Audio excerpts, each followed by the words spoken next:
Hello प्यारे बच्चे, स्वागत है फिर से आप सभी को हमारे इस यूट्यूब चैनल पर।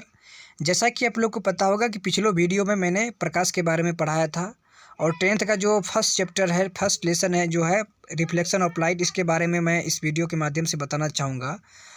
जो लोग नए हैं, आशा करते हैं कि आप लोग इस चैनल को सब्सक्राइब कर ले ताकि और साथ ही बेल आइकन दबा दें ताकि आप तक हमारा ये वीडियो पहुँच पाए। तो पिछली वीडियो मैंने प्रकाश के बारे में बताया था।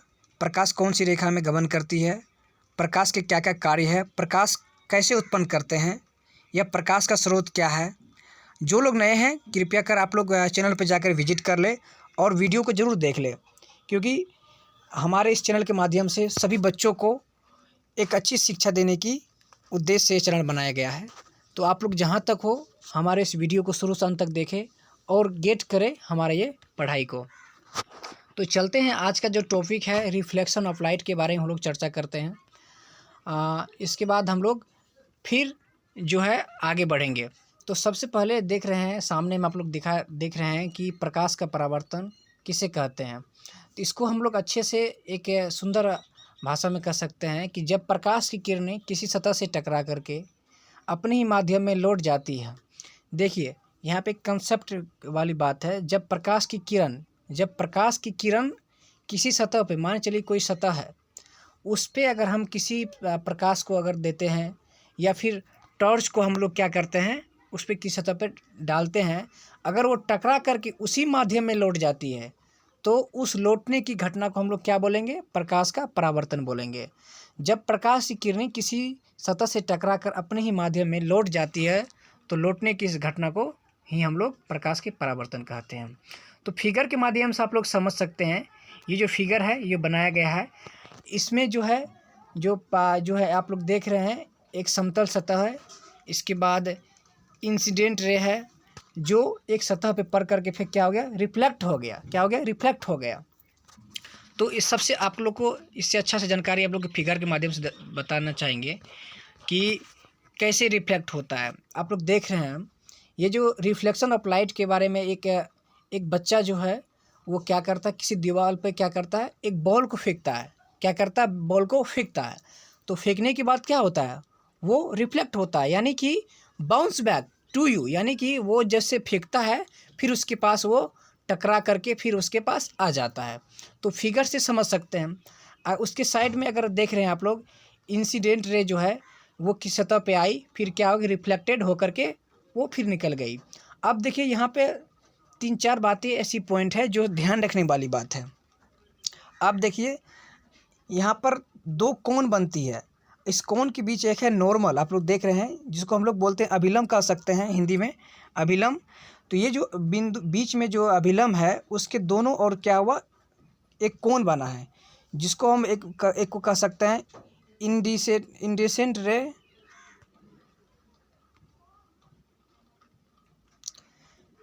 जिसको हम कह सकते हैं आपतन कोण, और दूसरा क्या करते हैं? परावर्तन कोण। तो आप लोगों को मैं अच्छा से बताना चाहूँगा, ये जो है यहाँ पे ये क्या हो गया? आपतन कोण, और ये हो गया परावर्तन कोण। यहाँ से किरणें आई, यहाँ से आई और फिर यहाँ से क्या हो गया? रिफ्लेक्ट हो गई। इस बीच में जो कोण बना है उसको हम लोग क्या बोल रहे हैं? आपतन कोण, और इसको क्या बोलेंगे? परावर्तन कोण। और ये जो नॉर्मल है, इसको जो अभिलंब है ये, इसको हम लोग क्या बोल रहे हैं? इसको बोलेंगे अभिलंब बोलेंगे। ठीक है, तो समझ गए आप लोग। फिर चलते हैं, हम लोग आगे चलते हैं। तो जैसा कि आप लोग देख लें इस फिगर के माध्यम से, तो आप देखें आगे चलेंगे, हम लोग प्रकाश के परावर्तन के नियम के बारे में जानेंगे। तो प्रकाश के परावर्तन कितने नियम हैं, उनके क्या क्या उनके पॉइंट्स है, उसके बारे में हम लोग चर्चा करेंगे। तो प्रकाश के परावर्तन के मुख्यतः कितने दो नियम हैं। तो सबसे पहले हम लोग जानेंगे आपतित किरण, परावर्तित किरण तथा आपतन बिंदु पर खींचा गया विलंब, तीनों एक ही समतल पर होते हैं। क्या कहा गया है? ध्यान से देखेंगे बच्चों, और इसको नोट जरूर करते जाएंगे कि आपतित किरण, परावर्तित किरण तथा आपतन बिंदु पर खींचा गया विलंब तीनों एक ही समतल पर होते हैं। और दूसरा जो है क्या है? आपतन कोण परावर्तन कोण के बराबर होते हैं। अगर हम फिगर के माध्यम से देखेंगे तो यहाँ पर देखिए आपतित किरण कौन सी हुई, अभिलंब कहाँ है, परावर्तन कोण कहाँ है, समतल सतह कहाँ है, आपतन बिंदु कहाँ है। तो देख रहे हैं आप लोग देख रहे हैं ये क्या हो गया? आपतित किरण, और यहाँ से परावर्तित हो गया, और यहाँ जो बिंदु हुआ, जो बिंदु यहाँ बना है, इसको क्या बोलेंगे? यहाँ आपतन बिंदु बोलेंगे। और ये जो देखिए रंजित किया हुआ है, अर्जित किया हुआ जो ये है पार्ट है, ये ऐसे ऐसे जो किया हुआ है, इसको हम लोग परावर्तक सतह बोलेंगे। ठीक है। अब देखिए ये जो है, अब इन दोनों के बीच क्या हो गया, ये जिसको हम बोलेंगे अभिलंब, और इन दोनों के बीच क्या होगा, कोण बनेगा, जिसको हम लोग बोलेंगे आपतन कोण बोलेंगे। इधर से आया, इसमें इसको आपतन कोण बोलेंगे, और दूसरा जो इसको बोलेंगे हम लोग परावर्तन कोण बोलेंगे। ठीक है। तो इसी पे हमारा जो है लॉ जो है इसका काम आता है कि प्रकाश के परावर्तन के दो नियम है, आपतित किरण, परावर्तित किरण तथा आपतन बिंदु पर खींचा गया अभिलंब तीनों एक ही समतल पर होते हैं। ठीक है। और दूसरा क्या है, आपतन कोण परावर्तन कोण के बराबर होते हैं।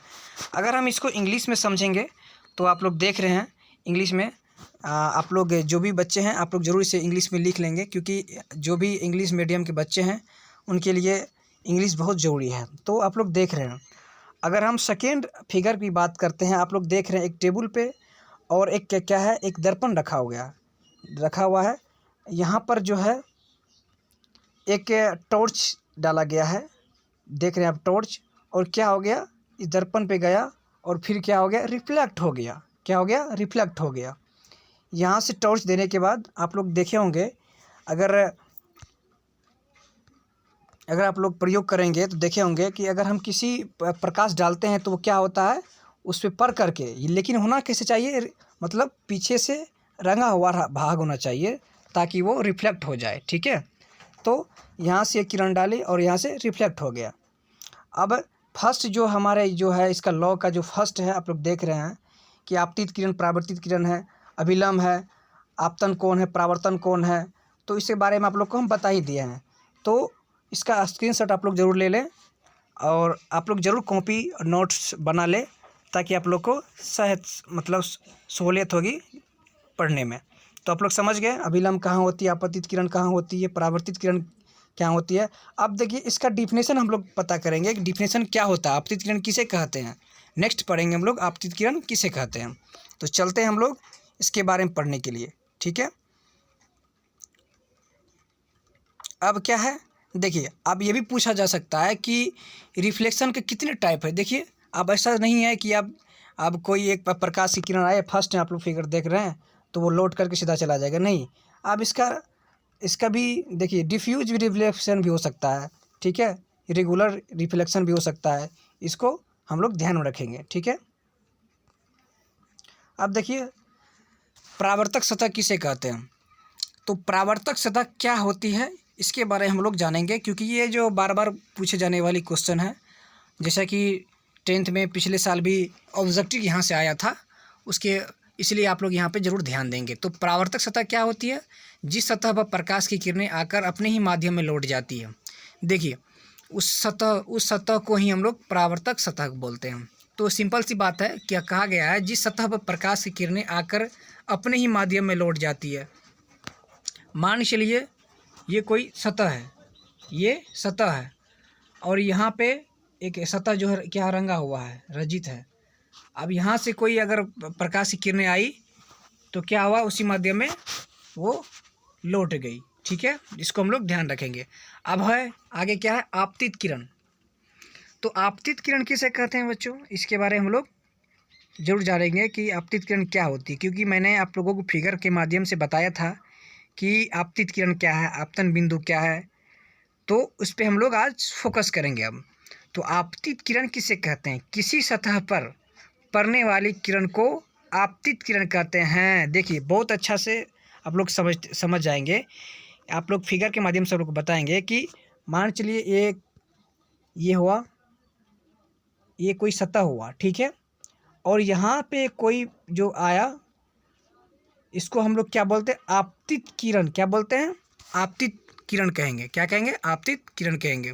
तो इसी को हम लोग अगर परिभाषित करेंगे तो देखिए यहाँ पे आपतित किरण के बारे में हम लोग किसी सतह पर पड़ने वाली किरण को आपतित किरण कहते हैं। ठीक है। अब देखिए आपतन बिंदु किसे कहते हैं, बहुत ही अच्छा तरह से आप लोग को समझाएंगे। और जो लोग हमारे टेलीग्राम पे जुड़े हैं उनको जो फ्री ऑफ कॉस्ट जो है ना, हम लोग PDF देने का काम करते हैं। आप लोग जाके PDF भी देख लें और एक नोट्स अच्छा से फेयर कर ले, कॉपी बना ले, ताकि आप लोगों को समझने में सहूलियत होगी। तो ठीक है, तो हम लोग नेक्स्ट क्या चलेंगे, आपतन बिंदु के बारे में जानेंगे। आपतन बिंदु किसे कहते हैं? जिस बिंदु पर आपतित किरण सतह से टकराती है। ठीक है, जिस बिंदु से आपतित किरण सतह से टकराती है उसे हम आपतन बिंदु कहते हैं। अगर हम फिगर के माध्यम से समझेंगे तो देखिए, आप लोग को बताएंगे कि फिगर के माध्यम से आपतन बिंदु क्या होती है। ठीक है, देखिए यहाँ से आपतित किरण हुआ, यहाँ से यहाँ के बाद रिफ्लेक्ट हो गया, यानी कि परावर्तक हो गया। अब जो यहाँ पे जो कोण बना है, यहाँ पे जो कोण बना है, इसी को हम लोग क्या बोल रहे हैं, आपतन बिंदु बोलते हैं। क्या बोलते हैं? आपतन बिंदु, इसी को हम लोग आपतन बिंदु बोलते हैं। ठीक है, चलिए फिर हम लोग देखते हैं आगे क्या है आपतन बिंदु के बाद। तो इसे हम लोग नोट करते रहे, आपतन बिंदु किसे कहते हैं? जिस बिंदु पर आपतित किरण सतह से टकराती है उसे आपतन बिंदु कहते हैं। अब देखिए परावर्तित किरण किसे कहते हैं? तो परावर्तित किरण नाम से ही पता चलता है कि परावर्तित किरण जिस माध्यम मतलब हवा के माध्यम से जिस माध्यम में चलकर आपतित किरण सतह पर आती है, उसी माध्यम में लौट गई किरण को परावर्तित किरण कहते हैं। आप लोग फिर इस बार आप लोगों को मैं बताऊंगा फिगर के माध्यम से। ये हुआ आपतित किरण और यहाँ से परावर्तित किरण, ये जो यहाँ आई और फिर यहाँ से परावर्तित हो गया, इसे क्या बोलेंगे हम लोग? परावर्तित किरण, रिफ्लेक्टिव रे। ठीक है, ध्यान देंगे। ठीक है, अब जिस माध्यम में चलकर आपतित किरण सतह पर आती है, उसी माध्यम में लौट गई किरण को परावर्तित किरण कहते हैं। ठीक है, और अभिलंब के बारे में चर्चा किए थे। अब अभिलंब के बारे में हम लोग को बताए थे कि अभिलंब क्या होती है। तो किसी समतल सतह के किसी बिंदु पर खींचे गए लंब को उस बिंदु पर अभिलंब कहते हैं। क्या कहते हैं? किसी समतल सतह के किसी बिंदु पर खींचे हुए लंब को उस बिंदु पर अभिलंब कहते हैं। तो फिगर के माध्यम से इसको भी समझ लेते हैं कि फिगर माध्यम समझने के लिए कंसेप्ट जो होता है क्लियर होता है। क्या होता है? क्लियर होता है, इसलिए इस पर हम लोग ध्यान दें। अब देखिए ये जो है यहाँ पे ये जो आई, यहाँ से आपतित किरण हुआ और यह परावर्तित हो गया। ठीक है, और ये जो बीच में एक खींचा गया है, इसी को हम लोग क्या बोलते हैं? अभिलंब कहते हैं। क्या कहते हैं? अभिलंब कहते हैं, जिसको हम लोग इंग्लिश में नॉर्मल कह सकते हैं। तो ये इसी को हम लोग अभिलंब कहेंगे। ठीक है, तो अभिलंब क्या हो गया? अभिलंब किसे कहते हैं? किसी समतल सतह की किसी बिंदु पर खींचे गए लंब को उस बिंदु पर अभिलंब कहते हैं। तो समझ गए बच्चों। अब हम लोग नेक्स्ट चलते हैं कि अभिलंब के बाद क्या है? आपतन कोण। आप लोग जरूर नोट करते रहें, जो भी पढ़ाते हैं आप लोग जरूर इसे नोट करें, ताकि आप लोगों को समझ में आए। अगर समझ में नहीं आए तो आप लोग कमेंट्स बॉक्स में कमेंट्स लिखें, ताकि मैं उस कमेंट्स पढ़ के उसको फिर से समझा सकूं। ठीक है, अब नेक्स्ट है क्या है? आपतन कोण। आपतन कोण के बारे में हम लोग चर्चा करेंगे आगे। तो आपतन कोण, आपतित किरण आपतन बिंदु पर खींचे गए अभिलंब से जो कोण बनता है उसे आपतन कोण कहते हैं। देखिए इसे भी हम लोग फिगर के माध्यम से समझेंगे कि आपतन कोण क्या है। ठीक है, आपतन कोण क्या है? तो आप लोग देख रहे हैं यहाँ से आपतित किरण हुआ और इसके बाद परावर्तित हो गया। ठीक है, अब देखिए आपतन कोण होगा, यहाँ से जो आई इसके बाद यहाँ जो कोण बनी है उसको आपतन कोण कहेंगे। अब जो इसके बाद पढ़ेंगे परावर्तन कोण, तो अब यहाँ जो कोण बना है इसको हम परावर्तन कोण कहेंगे। ठीक है, तो इसको आपतन कोण किसको कहेंगे? यहाँ से आपतित किरण आई, फिर आपतन के बाद परावर्तित हो गई, यहाँ जो कोण बना अभिलंब और आपतित किरण के बीच जो कोण बना है उसी को हम लोग बोलेंगे आपतन कोण बोलेंगे। क्या बोलेंगे? आपतन कोण बोलेंगे। ठीक है, आपतित किरण आपतन बिंदु पर खींचे गए अभिलंब से जो कोण बनता है उसे आपतन कोण कहते हैं। ठीक है, आगे चलते हैं। देखिए परावर्तन कोण के बारे में जस्ट समझाएं आप लोगों को फिगर के माध्यम से कि आपतित किरण जब आई अभिलंब पे एक बिंदु अभिलंब बनाई, उसके जो कोण बनते हैं उसके क्या बोलेंगे? परावर्तन कोण बोलेंगे। परावर्तित किरण आपतन बिंदु पर खींचे गए अभिलंब से जो कोण बनता है उसे परावर्तन कोण कहेंगे। ठीक है, तो इसको भी हम लोग फिगर से समझ लें कि परावर्तन कोण किसे कहते हैं। ठीक है, बहुत सिंपल से तरीका है, आप लोग जरूर समझ जाएंगे। अच्छा समझा रहे हैं आप लोग, आशा करते हैं और समझ जाएंगे। तो परावर्तित ये हो गया आपतन कोण, ये आपतित किरण हो गया, ये परावर्तित किरण हो गया, ये आपतन कोण हो गया और यहाँ पे परावर्तन कोण हो गया। अब देखिए अभिलंब और परावर्तित किरण के बीच जो कोण बने, ये जो कोण बने इसको हम लोग परावर्तन कोण बोलेंगे। समझ गए आप लोग? तो समझ गए होंगे, आशा करते हैं। अब हम लोग नेक्स्ट चलेंगे कि इसके बाद क्या है, परावर्तन कोण किसे कहते हैं। परावर्तित किरण आपतन बिंदु पर खींचे गए अभिलंब से जो कोण बनता है उसे हम परावर्तन कोण कहेंगे। अब देखिए परावर्तन कोण के एक जो नोट्स है इसे ज़रूर याद रखिएगा, बार बार पूछे जाते हैं ऑब्जेक्टिव में, 10th के ऑब्जेक्टिव में। ये पिछले साल 2018 में भी पूछा गया था, 19 में भी और 20 में भी पूछा गया था। यहाँ से एक क्वेश्चन ऑब्जेक्टिव आएगा, आप लोग ध्यान देंगे कि समतल दर्पण है कोई, ठीक है। समतल दर्पण पर लंबवत पड़ने वाली प्रकाश की किरण, अब देखिए कोई समतल दर्पण है, उस पर कोई लंबवत प्रकाश की किरण जाएगी तो किरण परावर्तन के बाद उसी पथ पे वापस लौट जाएगी। तो पूछा जाएगा कि समतल दर्पण पर लंबवत पड़ने वाली प्रकाश की किरण कौन सी पथ पे वापस लौट जाएगी, तो उसी पथ पे वापस लौट जाएगी। यहाँ से ऑब्जेक्टिव बार बार आते हैं। तो पूछा जाएगा समतल दर्पण पर लंबवत पड़ने वाली प्रकाश की किरण परावर्तन के बाद कौन से पथ पे वापस लौट जाती है, तो परावर्तन के बाद उसी पथ पे वापस लौट जाती है। इसे हम लोग याद रखें, कंसेप्ट में रखें। यहाँ से एक ऑब्जेक्टिव आना निश्चित है, आप लोग इसे ज़रूर नोट कर ले, ठीक है। अब देखिए प्रतिबिंब किसे कहते हैं। हम लोग चलते हैं, अगर बहुत गर्मी रहती है, शाम के समय चलते हैं, देखते होंगे धूप में चलते हैं, उसका प्रतिबिंब बनता है। तो उसके बारे इमेज के बारे में हम लोग आज डिस्कस करने वाले हैं इस वीडियो में कि प्रतिबिंब इमेज क्या होती है, ठीक है। प्रतिबिंब क्या होती है, यानी कि किसी बिंदु स्रोत से आती प्रकाश की किरणें दर्पण से परावर्तन के बाद जिस बिंदु पर मिलती है या जिस बिंदु से आती हुई प्रतीत होती है उसे उस बिंदु स्रोत का प्रतिबिंब कहते हैं। देखिए कंसेप्ट क्लियर कीजिए। यहाँ पे कह रहा है किसी बिंदु स्रोत से, कोई बिंदु है वहाँ से एक स्रोत मतलब निर्माण होकर के एक प्रकाश की किरण दर्पण से परावर्तन, यानी दर्पण पे पड़ने के बाद परावर्तन के बाद जिस बिंदु पर मिलती है वहाँ से परावर्तन हो गया, और इसके बाद जिस बिंदु पर मिलती है या जिस बिंदु से आती हुई प्रतीत होती है उसे हम क्या कहेंगे, प्रतिबिंब कहेंगे। अब प्रतिबिंब कितने प्रकार के होते हैं इसके बारे में भी हम लोग समझेंगे। तो प्रतिबिंब दो प्रकार के होते हैं। क्या होता है, दो प्रकार के होते हैं। एक होता है रियल इमेज, एक दूसरा होता है वर्चुअल इमेज होता है। तो वास्तविक प्रतिबिंब और आभासी प्रतिबिंब, तो आप लोग इसे जरूर याद रखेंगे कि वास्तविक प्रतिबिंब क्या होती है, आभासी प्रतिबिंब किसे कहते हैं, प्रतिबिंब क्या होती है। तो वास्तविक प्रतिबिंब किसी बिंदु स्रोत से आती प्रकाश की किरणें, क्या कहें हम, किसी बिंदु स्रोत से आती प्रकाश की किरणें दर्पण से परावर्तन के बाद जिस बिंदु पर वास्तव में मिलती है, यानी कि वास्तविक में मिलती है, उस बिंदु स्रोत का वास्तविक प्रतिबिंब कहते हैं हम। देखिए सिंपल सी बात है। अब देखिए किसी बिंदु स्रोत से आती प्रकाश की किरणें दर्पण से परावर्तन के बाद जिस बिंदु पर वास्तव में मिलती है उसे उस बिंदु स्रोत का वास्तविक प्रतिबिंब कहते हैं। अब देखिए वास्तविक प्रतिबिंब कहाँ का उपयोग करते हैं। वास्तविक प्रतिबिंब को हम पर्दे पर प्राप्त करते हैं। आप देखे होंगे, अगर सिनेमा हॉल गए होंगे और तो आप लोग देखेंगे वहाँ पे वो जो पर्दा लगा दिया जाता है, उसमें जो हम लोग किसी आदमी को देखते हैं, किसी वस्तु को देखते हैं, इमेज को देखते हैं, तो उसमें क्या हो गया, वो वास्तविक प्रतिबिंब हो गया। और वास्तविक प्रतिबिंब को हम लोग क्या करते हैं, पर्दे पे प्राप्त कर सकते हैं, ठीक है। इसको अगर अच्छा से हम समझेंगे तो फिगर के माध्यम से, तो आप लोग देख रहे हैं यहाँ पे रियल इमेज और वर्चुअल इमेज के बारे में। अगर आप वर्चुअल के देखिए यहाँ पे एक फर्स्ट जो फिगर है आप लोग देख रहे हैं, सिनेमा हॉल है। सिनेमा हॉल में एक प्रतिबिंब लगा हुआ है जिसमें हम लोग एक कैट को देख रहे हैं। यानी कि ये क्या हो गया, हम जो सिनेमा हॉल में किसी को देख रहे हैं पर्दे पर, तो वो क्या हो गया, वास्तविक प्रतिबिंब हो गया। और दूसरा सेकेंड जो है जिसको हम आभासी प्रतिबिंब कहेंगे, देखिए सपोज एक बच्चा है, उसे आईना के सामने, दर्पण के सामने अगर उसको रख दिया जाए तो क्या होगा, उसका फिगर कैसे बनेगा, सेम जैसे ही वैसे ही उसका फिगर बनेगा, तो सेम उसको वैसे दिखा देगा। तो इसको हम लोग क्या बोल सकते हैं, वर्चुअल इमेज बोल सकते हैं, ठीक है। इसको हम लोग ध्यान में रखेंगे। यहाँ से क्वेश्चन बार बार पूछे जाती है हर साल, तो इसको हम लोग कंसेप्ट क्लियर करके हमेशा याद रखें, ठीक है।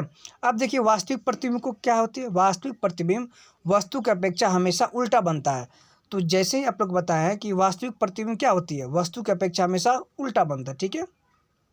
अब जो नेक्स्ट है क्या है, आभासी प्रतिबिंब। देखिए आभासी प्रतिबिंब के बारे में हम लोग जानते हैं कि किसी बिंदु स्रोत से आती प्रकाश की किरणें, क्या कहते हैं, किसी बिंदु स्रोत से आती प्रकाश की किरणें परावर्तन के बाद जिस बिंदु से आते हुए प्रतीत होती है उसे उस बिंदु स्रोत का आभासी प्रतिबिंब कहते हैं।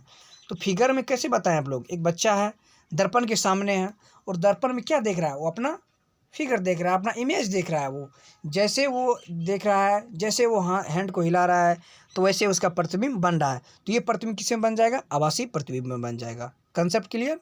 तो यहाँ पर हम लोग देखेंगे कि मतलब रियल इमेज क्या है और वर्चुअल इमेज क्या है, इसके बारे में जानेंगे। तो हम लोग यहाँ पे इसके बारे में अंतर को भी जान लेंगे और इसे नोट करेंगे, ठीक है। तो सभी लोग इसको नोट कर ले कॉपी में और ज़रूर इसकी याद करें।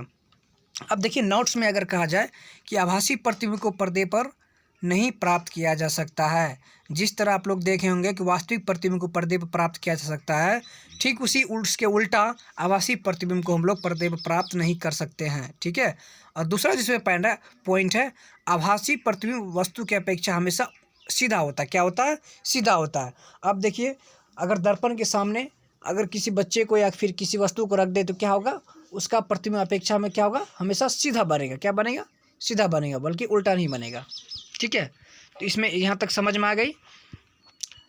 तो आज हम लोग कहाँ तक समझे, प्रतिबिंब के बारे में जाने, प्रकाश के परावर्तन के नियम के बारे में जाने, प्रकाश के परावर्तन क्या होते हैं उसके बारे में हम लोग चर्चा किए। इसके बाद प्रतिबिंब कितने प्रकार के होते हैं, परावर्तन कौन किसे कहते हैं, आपतन कौन किसे कहते हैं, अभिलंब क्या है। तो आज हम लोग यहाँ तक समझ गए। अगर जो लोग नहीं समझ पा रहे हैं तो आप लोग ज़रूर कमेंट्स करें, और जिसको पीडीएफ की आवश्यकता है आप लोग टेलीग्राम पर पीडीएफ प्राप्त कर सकते हैं। आप लोग सर्च कर सकते हैं जाकर के Rahul sir physics classes Telegram पर, तो आपको पीडीएफ वहाँ पे प्राप्त कर दिया जाएगा। तो आशा करते हैं आप लोग हमारे पढ़ाई को अच्छा से समझ गए होंगे, और सभी लोग जहाँ तक हो हमारे इस वीडियो को शेयर करें, और जहाँ तक हो अपने दोस्तों को बीच शेयर करें और इसका लाभ उठाएं। तो बहुत बहुत धन्यवाद आप सभी को जुड़े रहने के लिए। धन्यवाद।